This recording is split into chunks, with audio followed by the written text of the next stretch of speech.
Also, the same obviously applied to me. Mm-hmm. Um, and I Mhm. had to make people realize that, you know, it's okay to be black and to play tennis, and it's okay to be good at it and to be better. And that's kind of something I had to lean into myself, and not and realize that it wasn't me. It wasn't anything to do with me. It was just that I had to force people to see me. Heated confrontation after a second-round match at the U.S. Open here in New York. After Jelena Ostapenko lost to Taylor Townsend, the two exchanging sharp words. Townsend saying Ostapenko accusing her of having no class and no education. Serena Williams just put Jelena Ostapenko on blast. And if you're sitting here like, Jelena who? Let me jog your memory. She's that Latvian firecracker who shocked the world by snatching the French Open title in 2017.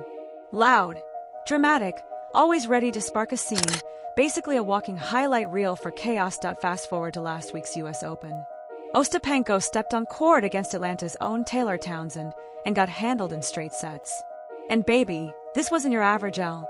Taylor came out swinging like rent was due, and the crowd turned into her personal block party.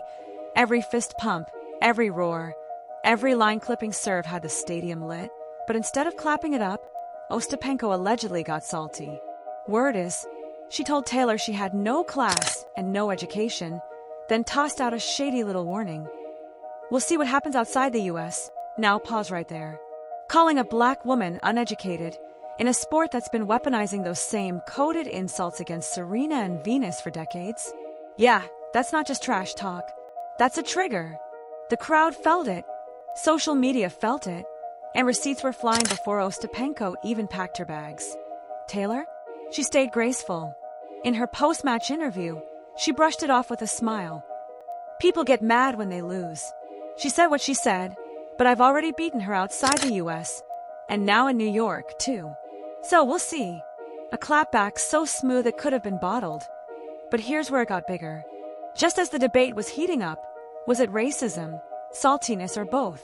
The queen herself, Serena Williams, allegedly stepped in. And when Serena speaks, it's not just a comment. It's a history lesson. This is the same woman who's endured boos at Indian Wells, bad calls on the biggest stages, and a career full of coded jabs that SO when Serena calls you out. That's not petty beef. That's decades of disrespect, microaggressions, and double standards wrapped into one heavyweight clapback.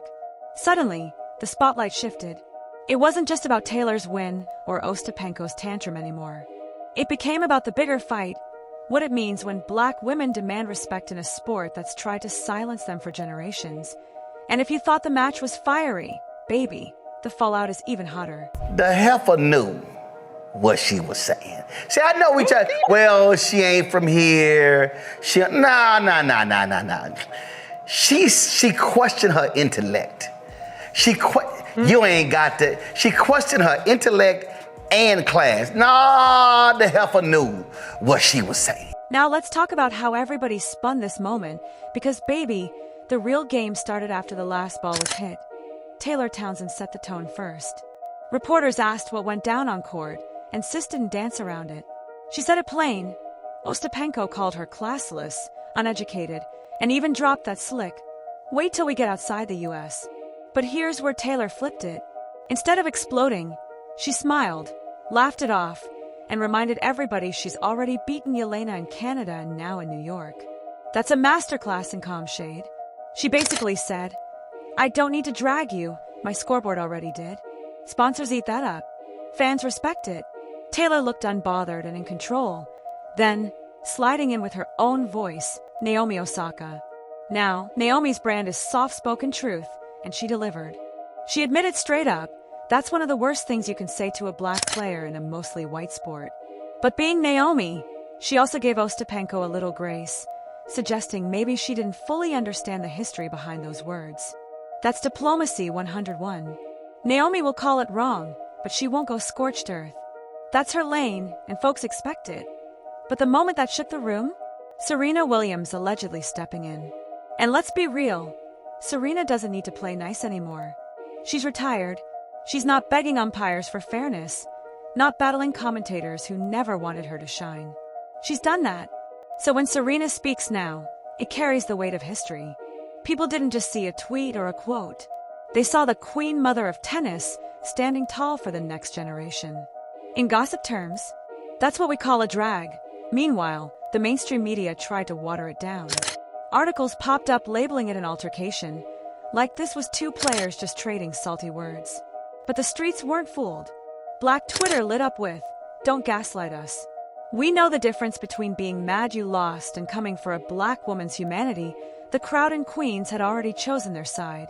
You could hear the chants for Taylor in the arena, and that same energy poured onto timelines. Suddenly, the narrative wasn't balanced, it was lopsided. Taylor came off classy. Naomi came off thoughtful. Serena came off powerful. And Ostapenko. Messy that's the shift right there. Because once Serena co-signs, the world doesn't debate, it decides. And trust, this isn't the first time tennis has seen a queen flip the script. The history is louder than the match itself, and receipts are waiting to be pulled. I'll read to you the post since you mentioned it. This was by Ostapenko this afternoon. She said, "Hi all, I wanted to apologize for some of the things I said during my second round singles match. English is not my native language, so when I said education, I was speaking only about what I believe as tennis etiquette, but I understand how the words I used could have offended many people beyond the tennis court. I appreciate the support as I continue to learn and grow as a person and a tennis player. Goodbye, New York, and I look forward to being back next year." What are your thoughts about that message that Ostapenko posted publicly?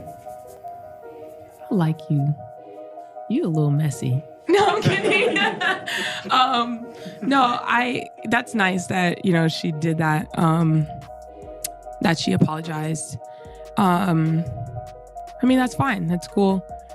At the end of the day, I think that it's a learning lesson for her. But is it though? Because let's be real, this moment didn't happen in a vacuum. To understand why Serena's alleged drag on Ostapenko hits so hard, you've got to zoom out. This isn't just about one match. It's about the history of tennis, the players, and the coded language that's been floating around this sport for decades. Let's start with Jelena Ostapenko. Since shocking the world with her 2017 French Open win, her reputation's been the same. Fireworks, racket smashes, shouting matches with umpires, side eyes for opponents. Drama is her brand. People call it fiery, but let's keep it honest. If Serena or Venus had done the same, they'd be labeled angry, unhinged, out of control. That's the double standard. So when Ostapenko allegedly told Taylor Townsend she was classless and uneducated, folks didn't chalk it up to heat-of-the-moment frustration. They saw a pattern, and Taylor's story makes it sting even more.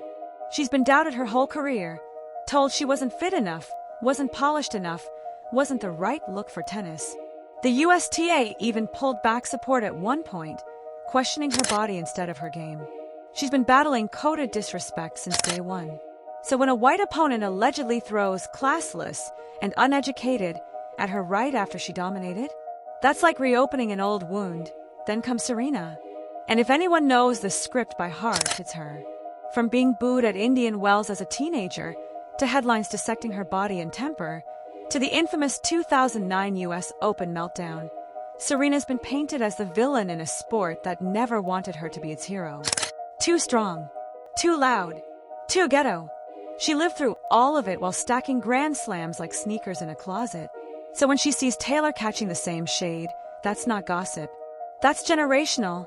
And here's the cultural layer. In tennis, when white players throw tantrums, they're passionate. When black women celebrate or show emotion, suddenly they're classless. Naomi Osaka put it plain. It's one of the worst things you can say to a black player in a mostly white sport. That's why the crowd reacted the way they did. That's why Serena's alleged clapback mattered. She wasn't just defending Taylor. She was dragging the whole history of coded language used to keep black women in their place. Look at the receipts. Ostapenko's temper gets brushed off as fiery. Taylor celebrates her win, and she's called uneducated. Serena spends 2 decades being policed for her body and voice. It's the same script, just different players. And this isn't just tennis. Tiger Woods in golf, Simone Biles in gymnastics, Anytime a black athlete breaks the mold, here comes the coded critique. Classless, angry, weak. Different words, same playbook. Now some folks try to play devil's advocate. Maybe Ostapenko didn't mean it like that. Maybe she was just salty after losing. Even Naomi gave her that out, saying maybe she didn't understand the cultural weight of those words. Fair. Not everyone grew up in the same history class. But let's be real. No class, no education isn't fresh shade. That's an old weapon, one that's been thrown at black women everywhere from the court to the boardroom. And that's why Serena's stepping in mattered so much. She's not just any retired legend sipping wine in her mansion. She's the greatest to ever do it. And when she allegedly called it out, it wasn't just for Taylor. It was her way of saying, we're not doing this again. Her clapback came with authority, with receipts, with legacy. So what happens now?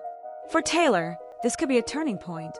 She's fought for recognition her whole career, and now the world sees her as more than just an upset artist.